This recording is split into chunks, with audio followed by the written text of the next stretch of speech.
RCF Charente. Le sens de l'éco. Une formation à l'économie, à la lumière des valeurs sociales chrétiennes, proposée par Philippe Senot, professeur agrégé d'économie, et Jean-Louis Ney, journaliste.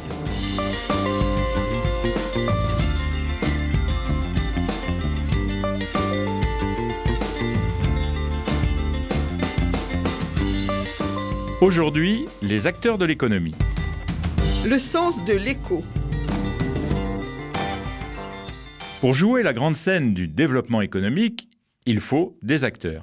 Et les acteurs de l'économie, ils sont multiples. On peut cependant distinguer 4 grands types d'acteurs. Les ménages d'abord, ce sont eux qui achètent et qui consomment et qui sont en même temps des producteurs puisque pour se donner les moyens d'acheter, ils doivent, à l'exception des rentiers, travailler pour se procurer un revenu.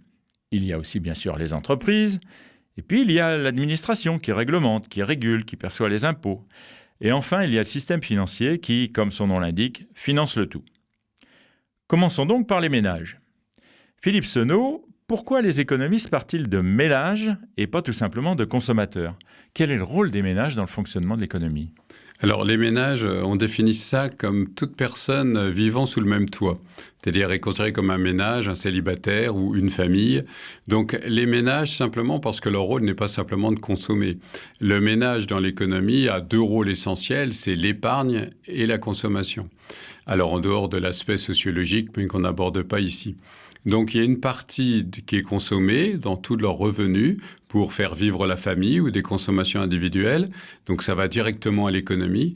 Mais il y a aussi l'épargne qui va servir ensuite à financer un certain nombre de choses, soit une consommation ultérieure, c'est l'épargne de précaution pour pouvoir ensuite faire un achat suffisant, ou alors simplement être placé à la banque et être utilisé par le système bancaire.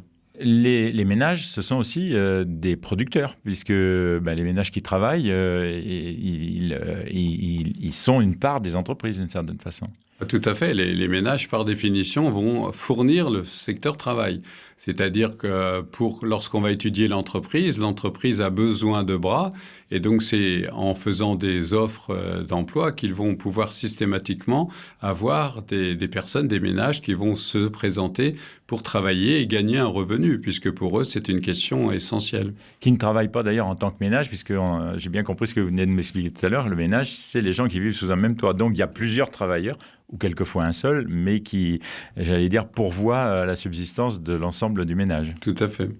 Est-ce qu'on peut dire que le ménage est autant que l'entreprise, j'allais dire, le cœur du réacteur de l'économie ? C'est indispensable.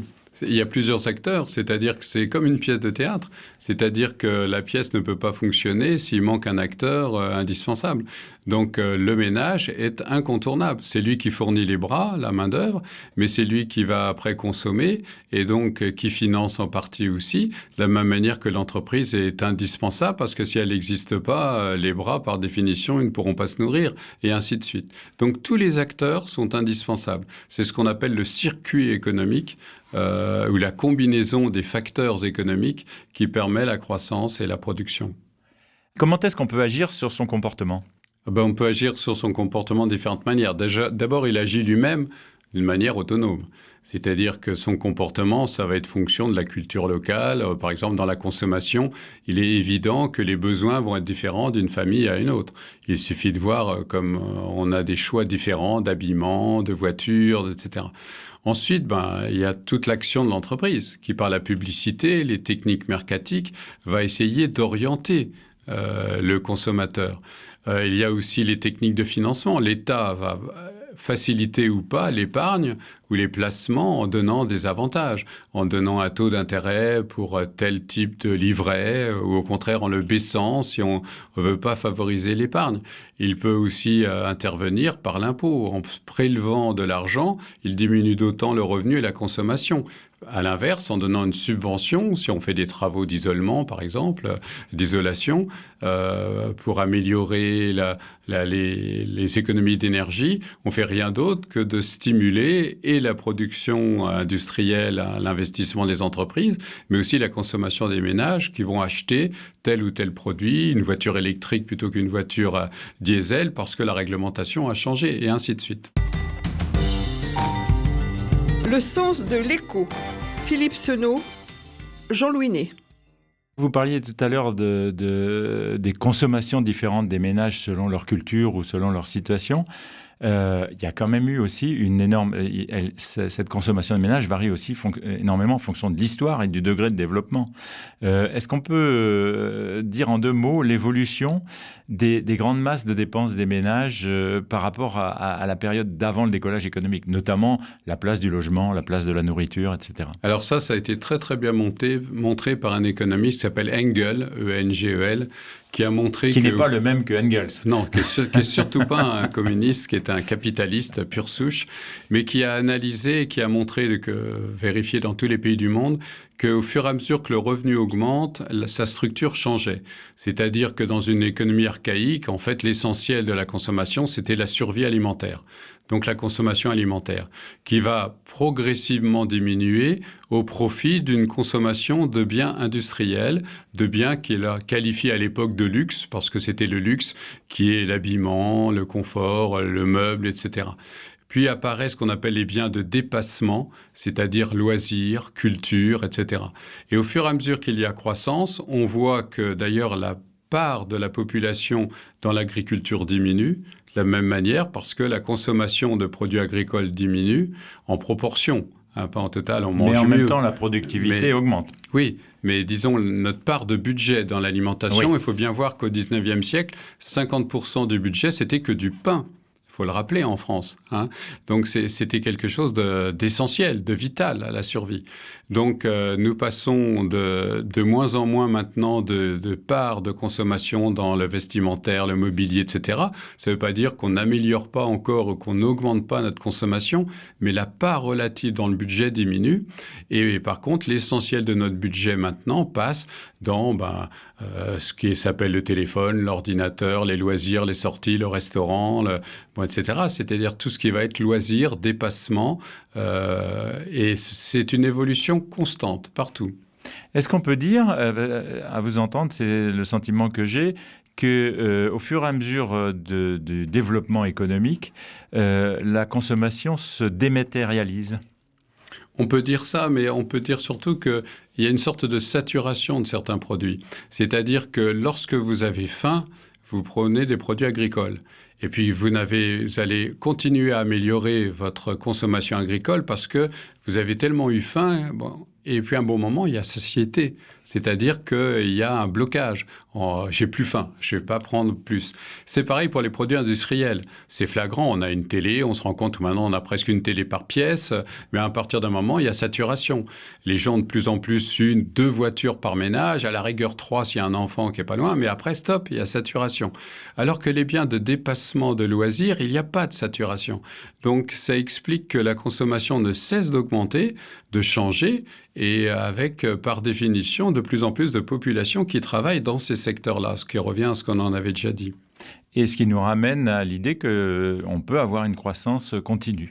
Absolument. Et non finie, puisque d'une certaine façon, l'immatériel, lui, il n'est pas limité, il n'est pas fini. Tout à fait. Alors, on peut peut-être en venir maintenant aux entreprises, qui sont un deuxième acteur essentiel de l'économie. L'entreprise, on peut dire que son premier rôle, c'est d'abord de produire des biens. Est-ce que vous pouvez nous décrire cette première fonction de production de biens et comment elle s'ajuste par rapport aux besoins ? Elle produit ce que la demande demande. C'est-à-dire que c'est la première chose essentielle dans une entreprise, en tout cas dans un pays capitaliste, qui veut être rationnel, c'est de ne produire que ce que la consommation va chercher. Donc, il faut sans arrêt s'adapter, faire ce qu'on appelle une étude de marché ou une étude théorique. Qu'est-ce qui pourrait être le marché pour pouvoir après proposer un produit et proposer à un prix qui va dépendre après de type de produit. Parce que le consommateur, on aurait pu le signaler tout à l'heure, le consommateur, il regarde par rapport à un besoin objectif, se nourrir, par exemple, c'est un besoin objectif, se vêtir, c'est un besoin objectif, mais il a souvent tendance systématiquement à avoir 2 tendances, c'est l'effet d'imitation, c'est-à-dire il va consommer pour imiter les autres, appartenir à un groupe, ce qu'on qu'on appelle le sentiment d'appartenance. C'est flagrant dans le domaine vestimentaire. Quand vous regardez les adolescents, ils copient la manière. À la limite, ils n'en ont pas besoin de ce t-shirt, mais c'est pour être comme les autres. Et puis progressivement aussi, on passe à un autre effet qui est l'effet de démonstration. C'est-à-dire que contrairement, on ne veut pas imiter pour s'intégrer à un groupe, on veut se différencier pour montrer qu'on est supérieur ou plus riche ou différent, etc. Et là, donc, je m'achète une Tesla, par exemple. Oui, tout à fait. Et donc, à partir de là, l'entreprise va jouer là-dessus. C'est-à-dire, si c'est un effet d'imitation, elle va appliquer une production de masse avec une publicité pour avoir ce sentiment d'appartenance à un groupe. Regardez les publicités Coca-Cola ou compagnie. Et si c'est l'effet de démonstration, ils sont beaucoup plus libres à fixer des prix souvent très chers pour montrer que ceux qui sont capables de l'acheter vont se différencier. C'est valable dans certains secteurs de l'automobile de luxe ou des vêtements de luxe ou des produits de luxe. Donc après, la stratégie va être différente et simplement le consommateur est différent. Donc l'entreprise produit des biens. Est-ce que c'est sa seule fonction ? C'est sa fonction essentielle, puisque pour faire du profit, le but d'une entreprise, c'est de faire du profit. Il faut le rappeler. Et l'objectif, il n'est pas critiquable en soi. S'il n'y a pas de profit, il n'y a pas d'entreprise. Donc ça, c'est le premier objectif. Mais à partir de là, l'entreprise, c'est vrai, c'est aussi une communauté humaine. C'est-à-dire qu'une entreprise, pour faire d'ailleurs du profit, a intérêt à ce que les travailleurs y viennent relativement heureux, en tout cas prêts à travailler et à travailler de manière productive. Donc progressivement, l'entreprise a d'ailleurs énormément changé la manière dont elle va aborder le personnel, en passant d'une entreprise de type un peu militariste, où le patron a tout pouvoir, décide de tout, c'est consigne contre salaire, tu fais ce qu'on te demande et tu es payé. Oui, mais c'est pas comme ça, moi je proposerais, c'est pas ton problème, tu dois faire ça. Et on est passé à une entreprise qui responsabilise de plus en plus parce qu'on s'est rendu compte qu'ils étaient capables de faire beaucoup de choses, d'inventer et d'augmenter la productivité. Et c'est du gagnant-gagnant. Donc, d'une certaine façon, pour les gens qui disent que l'entreprise exploite les salariés, en leur donnant des responsabilités, on les exploite mieux d'une certaine façon. Disons on en tire le meilleur. On en tire le meilleur. Là, il y a une anecdote, je ne sais pas si vous connaissez l'histoire de la trousse rouge des États-Unis. Il y a un grand patron américain qui était affairé à son bureau. Et puis, à un bon moment, il y avait sa lampe qui faisait des signes de fatigue et il appelle systématiquement l'homme d'entretien. Donc on imagine la grande tour de New York. Un homme d'entretien arrive et puis lui, il est au téléphone et il montre simplement l'interrupteur en voyant l'électricité. Le gars comprend tout de suite. Il commence à démonter et puis il raccorde juste les deux fils et puis ça marche. Et juste à ce moment-là, le patron finit sa communication et il a quand même la gentillesse de dire « Excusez-moi, j'étais au téléphone, ne vous en faites pas, je sais ce que c'est, je comprends, vous savez, vous étiez dans les comptes des entreprises. Moi-même, je suis responsable d'une association et je sais très bien qu'il ne faut pas être dérangé dans ces cas-là. » Vous êtes responsable d'un compte d'une association? Mais vous êtes un homme d'entretien qui... Ah oui, mais enfin, bon, je suis responsable d'une équipe de football américain. Et tout d'un coup, lui, ça l'a éclairé, ce grand patron, en se disant « Mais mon personnel, que je prends simplement en disant tu appliques une tâche, une fonction, il est capable de faire plein d'autres choses dans sa vie. Est-ce que je ne perds pas des potentialités extraordinaires ?» Et ça a été le début de ce qu'on appelle l'école des ressources humaines de Maillot et compagnie, où on s'est rendu compte qu'en valorisant systématiquement ce que chacun peut apporter, eh bien l'ensemble y gagne.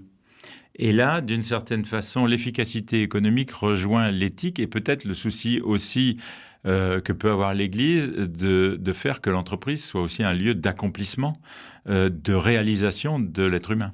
Tout à fait. Et la participation fait partie d'un mot clé de l'enseignement économique et social de l'Église. Faire participer, considérer, informer, faire participer, c'est les 3 termes indispensables à avoir avec le personnel où de toute façon les entrepreneurs y gagnent. Ils gagnent toujours, les deux y gagnent. C'est vraiment un jeu gagnant-gagnant. Alors depuis De Gaulle, on a une idée de la participation financière, c'est-à-dire participation aux bénéfices de l'entreprise. Mais ce que vous semblez me dire, c'est que cette participation, ça n'est pas que financier. Ah non, c'est pas que financier, c'est la responsabilité. À partir du moment où on considère que le travailleur est un acteur et qu'une entreprise, c'est en fait une société qui travaille pour quelque chose, mais où il y a les consommateurs, l'administration, les travailleurs et les capitalistes, il faut essayer de mettre tout le monde dans le but général, l'intérêt général. Et on se rend compte que, par exemple, l'information améliore considérablement le rendement. Et c'est des choses toutes simples que de mettre un panneau.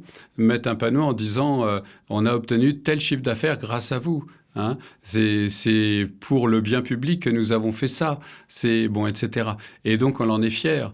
Moi, dans mon département, quand j'ai dirigé mon lycée, on a ouvert un sport-études vélo. Et on a été voir une entreprise qui s'appelait Valeo en leur disant on a besoin de sponsors. Et chaque semaine, on leur envoyait nos résultats. Les résultats de nos jeunes dans les courses cyclistes. Ils l'affichaient sur le panneau.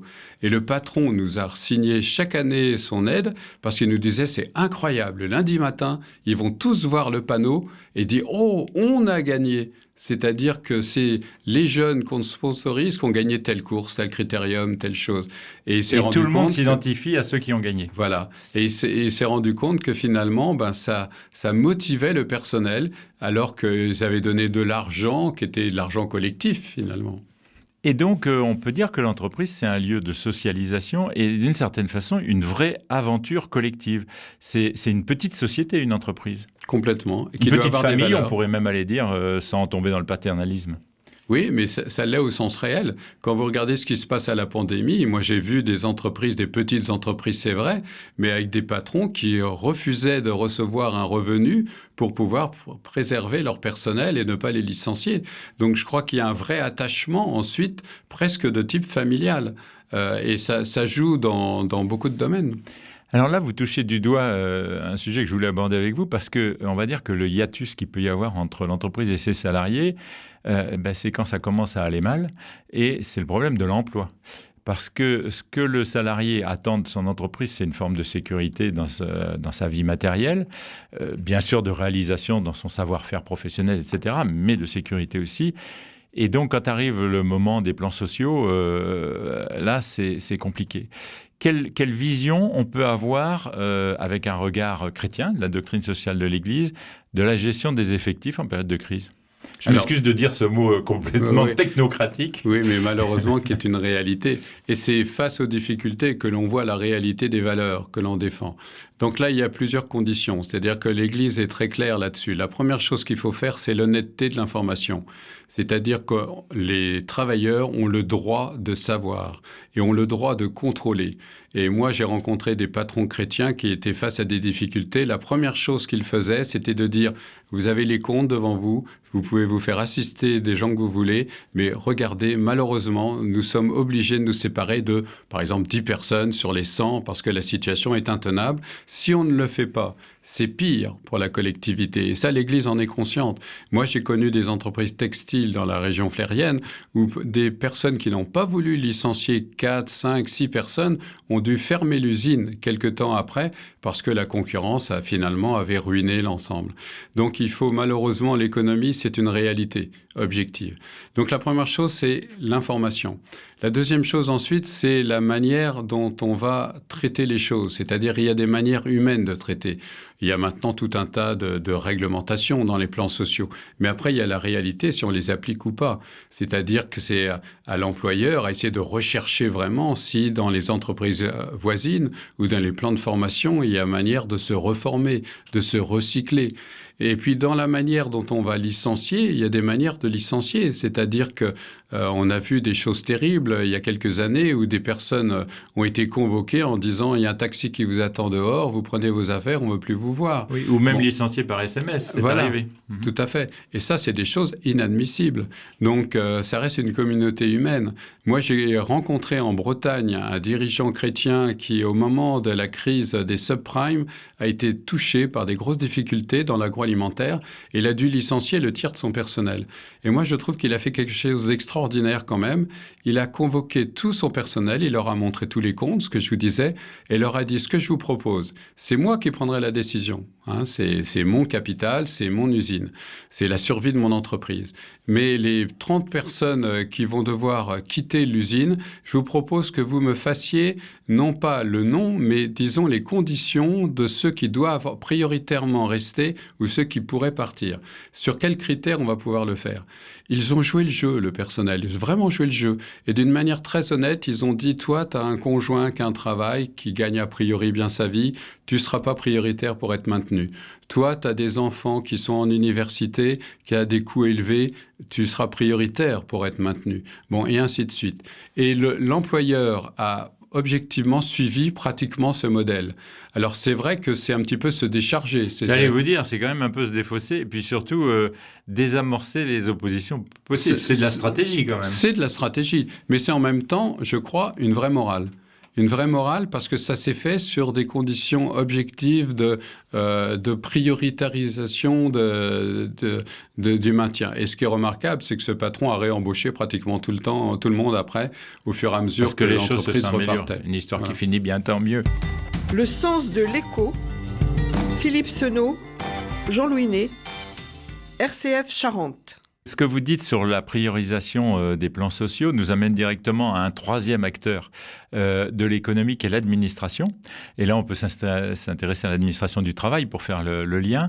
Il y a des règles qui ont été écrites justement en termes d'ordre de priorité pour les licenciements et des choses comme ça. Conventions collectives. Oui, et en dehors des conventions collectives, priorité aux gens qui sont les plus récents, les plus anciens dans l'entreprise, ou qui ont charge de famille, etc. Donc, il y a une réglementation pour ça. Quel est le rôle de l'administration dans l'économie, en dehors de prélever l'impôt? On en parlera dans un prochain épisode. Est-ce que c'est un rôle réglementaire, justement, essentiellement, ou est-ce qu'elle peut être, d'une certaine façon, prestataire de services pour un certain nombre de choses? C'est les deux. C'est-à-dire, elle est prestataire de services lorsqu'elle aide après pour le chômage, pour les différents éléments. Mais elle est réglementaire, c'est-à-dire qu'elle doit assurer une bonne gestion d'une économie de droit. C'est-à-dire il faut que le droit domine, que les gens sachent ce qu'ils ont droit de faire ou de ne pas faire, quels sont leurs devoirs. Et à partir de là, quand on est dans un état de droit, les entreprises comme les consommateurs, les ménages, savent ce qu'ils peuvent faire ou ne pas faire. Et donc ça, c'est une sécurisation. Je crois que l'économie n'a surtout pas besoin d'inconnu. La pire des choses, c'est l'inconnu. À la limite, même une mauvaise nouvelle, c'est pas grave à partir du moment où on a un environnement où on sait qu'il va falloir s'adapter, que je pourrais faire ça ou ça. Quand l'inconnu, alors là, l'économie ne peut pas supporter. L'investissement, jamais. On n'investit jamais dans l'inconnu. Et les ménages, c'est pareil. Alors, l'administration, c'est l'État, d'une certaine façon. Enfin, ça peut être le département, la région, etc. Mais enfin, bon, en tout cas, c'est la puissance publique. Est-ce qu'on pourrait dire que par rapport à l'économie, les deux principaux rôles de l'État, en dehors de la réglementation, d'écrire des règles du jeu, ça pourrait être de créer les conditions du développement économique, c'est-à-dire les infrastructures, d'une part, et d'autre part, une deuxième condition du développement économique, c'est-à-dire les connaissances, le savoir-faire et donc l'éducation. Ça fait partie, à mon avis, des infrastructures, la connaissance. Donc, je crois que vous mettez les trois rôles. Il y a aussi, après, la volonté de regarder, dès que ça ne va pas, les interventions pour stimuler. Après, on rentre Keynes, voilà, dont on a parlé. Voilà. Mais donc, on a les trois rôles. C'est-à-dire, un État moderne pour une économie qui veut être prospère a besoin de ces trois choses. Une réglementation, c'est-à-dire, c'est l'État régalien au sens large du terme, c'est-à-dire faire un État de droit qui soit clair, avec une justice, une police, l'armée, etc. La deuxième chose, c'est indiscutablement pouvoir intervenir pour faire ces infrastructures nécessaires. Donc, ça va des réseaux routiers en passant par les écoles, d'une manière globale, permettre à la croissance de se dérouler, le fameux take-off. Et puis, la troisième chose, c'est dès que quelque chose ne va pas, d'intervenir pour freiner ou ralentir. C'est-à-dire que l'économie, c'est comme une voiture. Des fois, elle va trop vite et il y a un virage, il faut absolument ralentir. Des fois, s'il y a une longue ligne droite, il faut savoir accélérer. Et ça, c'est le rôle de l'État avec Keynes. Avant de se quitter, il faut qu'on parle d'un quatrième acteur de l'économie qui est le système financier. Si on voulait résumer son rôle en quelques mots, comment vous le résumeriez ? Alors, le système financier, il vise à mettre en relation les besoins et les capacités de financement. C'est-à-dire qu'au départ, les ménages ont une capacité de financement, les entreprises ont un besoin de financement. Et parfois, les ménages ont un besoin et les entreprises une capacité. Mais comment les mettre en relation ? Donc, il faut un intermédiaire. Et cet intermédiaire, c'est le système bancaire. Les ménages placent leur argent dans le système bancaire et les entreprises vont chercher les financements dans le système bancaire. Alors, on verra qu'il y a d'autres manières de financer l'économie, mais le rôle du système financier, c'est essentiellement ça, c'est d'être un intermédiaire. Il rend en fait un service aux uns et aux autres. C'est une prestation de service. C'est une prestation de service et simplement par les différences des taux d'intérêt, c'est-à-dire qu'ils rémunèrent le taux d'intérêt des consommateurs et ils sont rémunérés par les placements et les emprunts d'une manière différente. Et puis c'est simplement ça qui leur permet après de rendre ce service. Alors, on a souvent un regard assez sévère sur l'argent, sur les taux d'intérêt, sur les banques, parce que c'est une petite boîte noire un petit peu quand même pour le public. Quel est le regard de l'Église sur le système financier et quel est son idéal d'un système financier vertueux ? Alors, c'est très compliqué. Elle n'est pas rentrée dans le détail. C'est-à-dire là, encore une fois, tout l'enseignement de l'Église, c'est de dire, après, c'est vous, sur place, les techniciens, les ménages, les chrétiens qui doivent dire quelle morale ils doivent avoir. Mais ceci dit, le système financier est incontournable. C'est une condition de démarrage. Il n'y a pas de système financier, il n'y a pas de décollage. Et pour revenir à la première question que vous m'avez posée, l'Angleterre, la Banque centrale anglaise a été faite un siècle avant la Banque de France. Ce n'est pas un hasard. Donc l'Église, elle sait très bien que le système financier est indispensable. Par contre, elle voudrait qu'il y ait des règles, et qu'il y ait des règles notamment éthiques.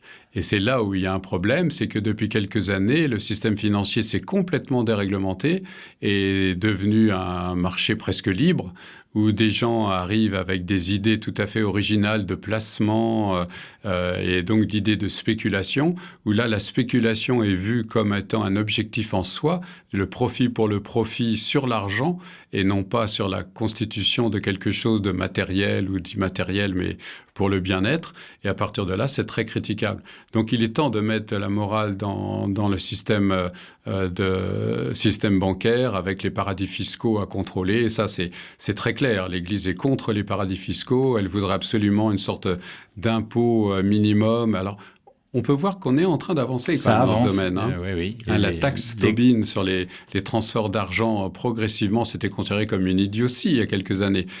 Progressivement arrive et on a quelques idées. Quand Chirac a lancé sa taxe dès qu'on est dans un transport aérien qui sert à aider après les pays pauvres, ça a étonné tout le monde, mais c'est simplement l'application des idées que l'Église avait déjà amorcées.